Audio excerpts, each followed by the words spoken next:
Olá, você quer saber mais sobre os tumores ósseos na bacia?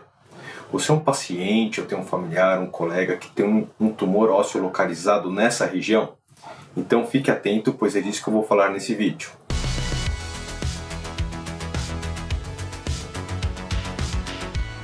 Olá, meu nome é Daniel Reboledo, sou médico oncologista ortopédico e cirurgião do quadril. Caso você tenha interesse nos temas da oncologia ortopédica, da cirurgia do quadril, assine o canal, toque o sino das notificações, assim você não perderá nenhum dos conteúdos que virão a seguir. Você é um paciente que tem um tumor ósseo aí na região da bacia? Como foi sua experiência? Qual foi o diagnóstico, o tratamento que foi realizado? Coloque aqui nos comentários abaixo. Então hoje eu vou falar sobre os tumores ósseos localizados na região da bacia, mas primeiro é importante entender onde que é a região da bacia, tá? Então a bacia, os ossos estão localizados numa região que é a transição entre a região do tronco e a região das coxas, tá? Então nessa região nós temos as duas hemipelvis, que são os ossos aí da bacia do lado direito e do lado esquerdo. Cada um desses ossos é formado por 3 ossinhos menores que se juntaram, que é o ilíaco, o isquio e o pubis, tá? Além disso, a união desses ossos é feita também pela região do sacro. Então toda essa região, todos esses ossos são os ossos da bacia ou ossos da pelve. Esses ossos eles são unidos aí por ligamentos que são bem resistentes. E aí a função dessa região da bacia é justamente suportar o peso do corpo, então do tronco, tanto na posição sentada quanto quando o paciente está na posição em pé, quando ele está caminhando, tá? Além disso, esses ossos são importantes para a ancoragem aí da musculatura. Então, músculos da região glútea, músculos da coxa, músculos do abdômen se ancoram nessa região. Então é importante aí para a função muscular. E além disso, esses ossos têm uma função de proteção aí dos órgãos pélvicos, como bexiga, como intestino, como órgãos genitais. Então, essa é uma estrutura de grande importância aí para o paciente, tanto do ponto de vista funcional, quanto de proteção aí dos seus órgãos. Além disso, aí na região da bacia, nós temos uma região chamada de acetábulo, que é onde se encaixa a cabeça do fêmur. Então nós temos a articulação do quadril, que é uma das articulações mais importantes aí para a marcha do paciente. Então hoje vamos falar dos tumores que estão localizados aí nessa região. Os tumores eles podem ser tanto benignos quanto malignos, tá? E os tumores ósseos da região, aqueles primários, que são aqueles que se originam na bacia, são extremamente raros. Já aqueles tumores malignos metastáticos, o que vem de outra região, não são tão raros assim. Se o paciente tem uma metástase óssea, a região da bacia é uma das regiões mais comuns aí do acometimento dessa doença. Uma característica importante aí dos tumores ósseos da bacia é que eles são diagnosticados tardiamente. Pelas características anatômicas aí do paciente, por serem ossos profundos, não é incomum que um tumor cresça, se desenvolva de forma silenciosa e quando ele comece a manifestar algum tipo de sintoma, às vezes o paciente já tem tumores de grande tamanho, assim, acima de 10, 15, 20 centímetros, sem que tenha uma alteração aparente importante. Isso é diferente daqueles tumores localizados nos membros, nos quais a gente consegue fazer o diagnóstico do tumor, ele se manifesta clinicamente antes de atingir esses grandes tamanhos. Então, por conta disso, o diagnóstico aí dos tumores da bacia costuma ser mais tardio e nós podemos dividir os tipos de tumores dessa região em 3 grandes grupos. Primeiro, nós temos aquelas lesões pseudotumorais. O que quer dizer isso?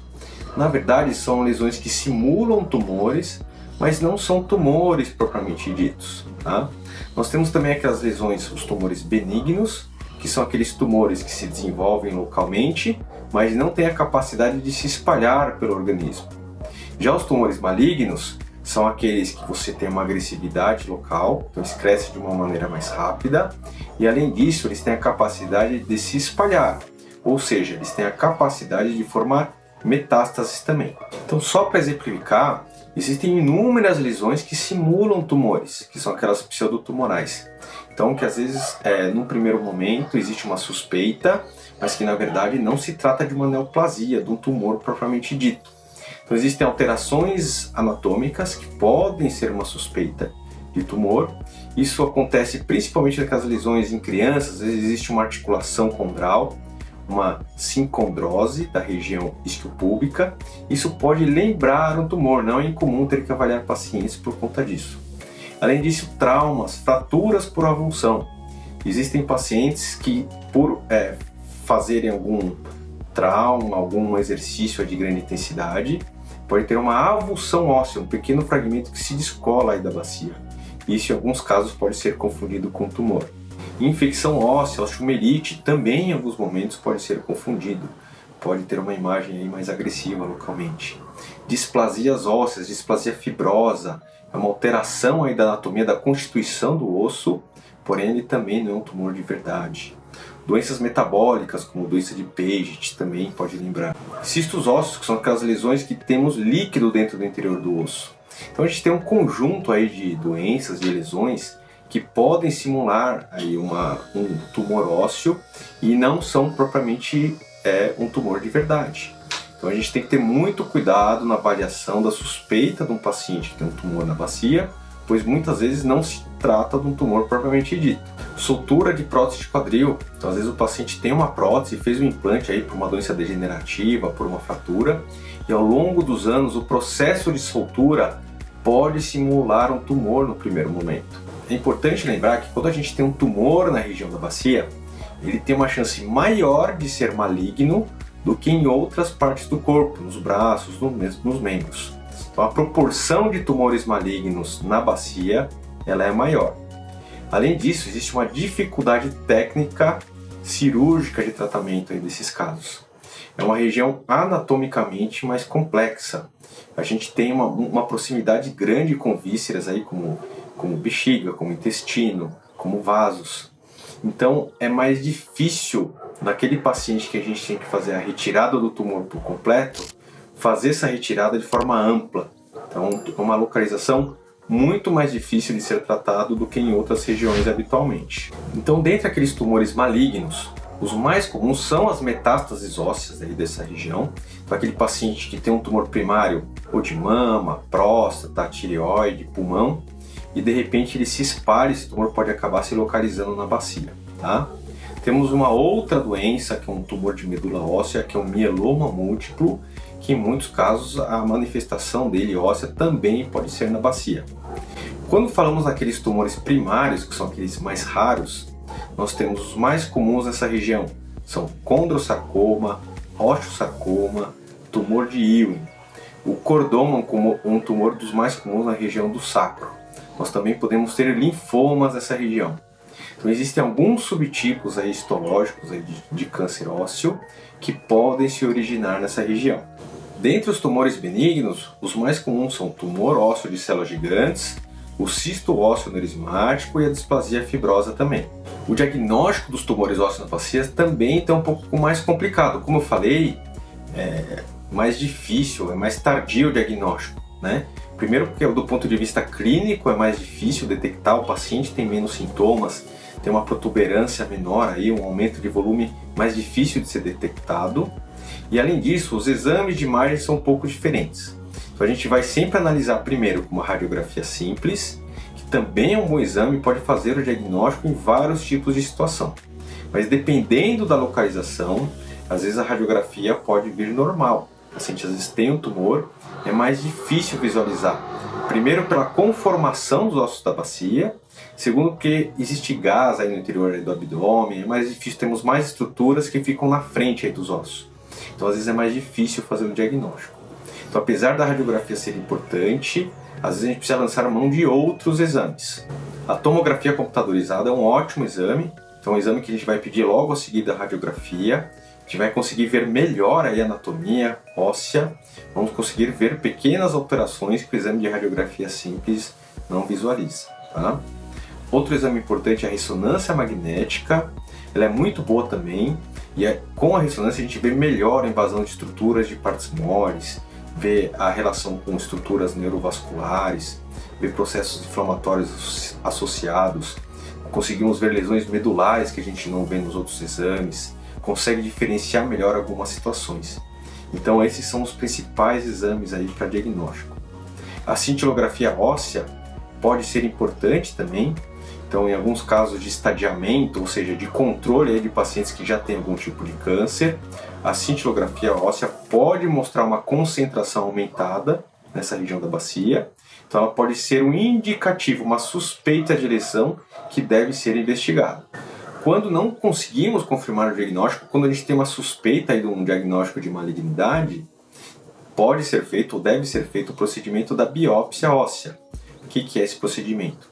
É um procedimento que é retirado aí através de uma agulha, uma pequena cirurgia, um pequeno fragmento aí do tumor que é levado para o laboratório, essa amostra, é analisada pelo médico patologista e que ele vai tentar classificar qual que é o tipo de tumor que está cometendo o osso nessa região.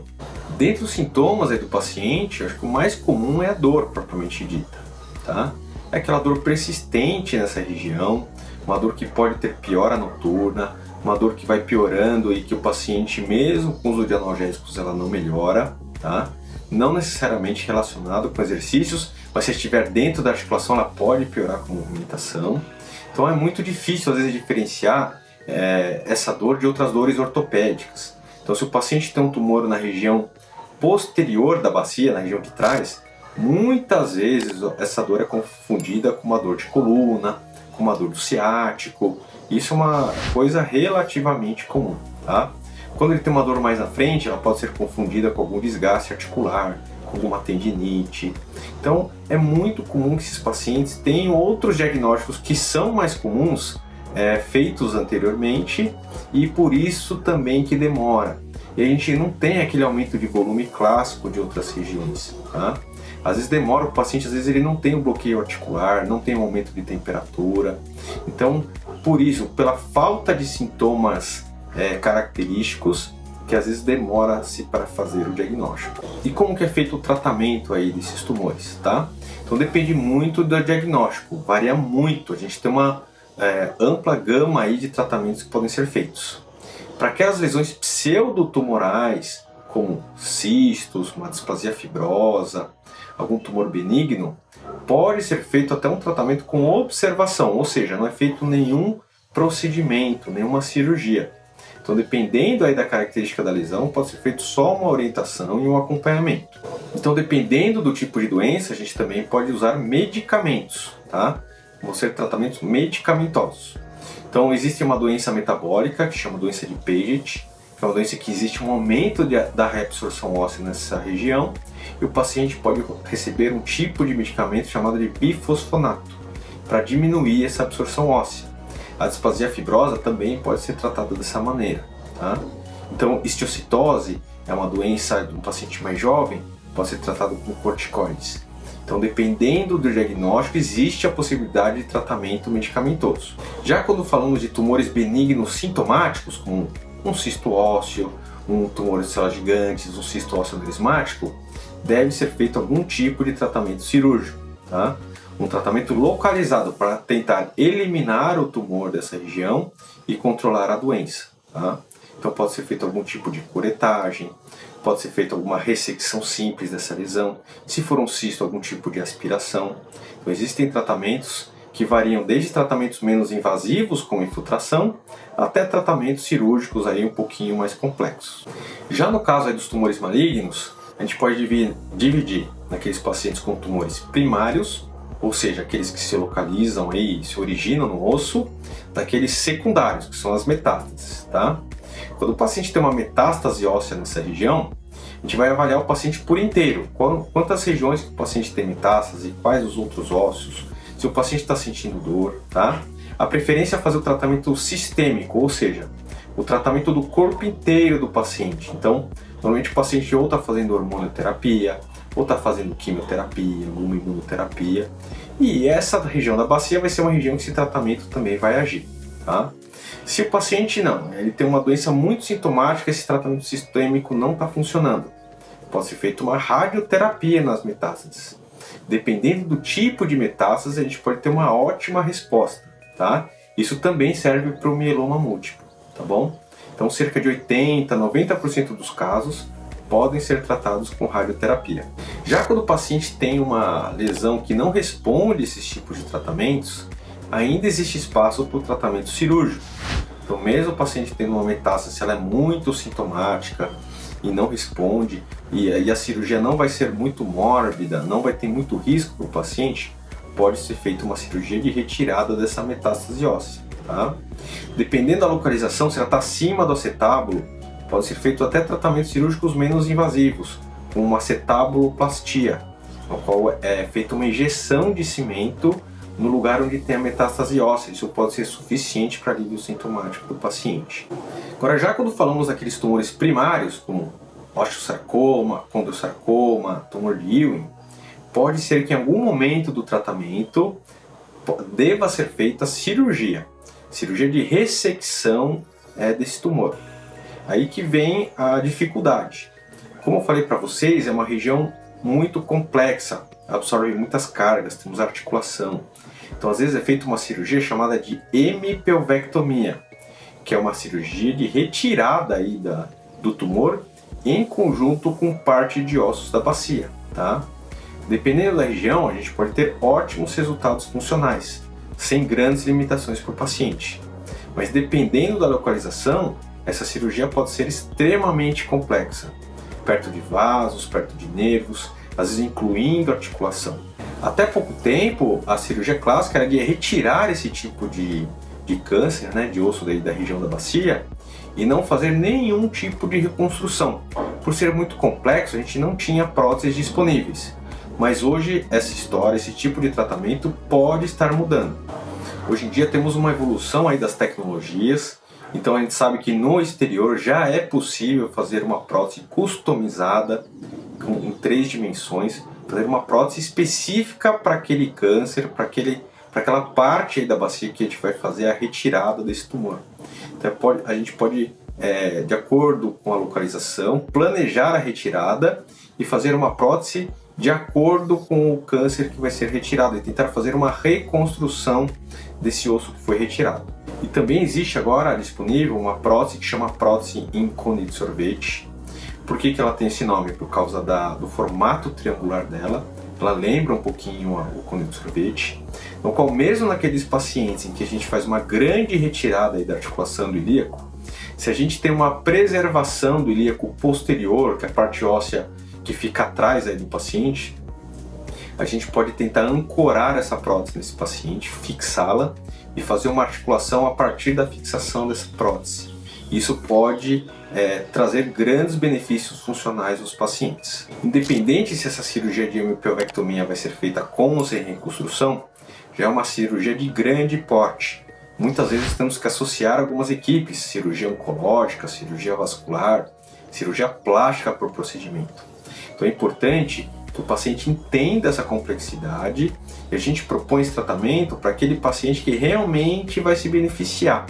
Porém, existem grandes riscos envolvidos.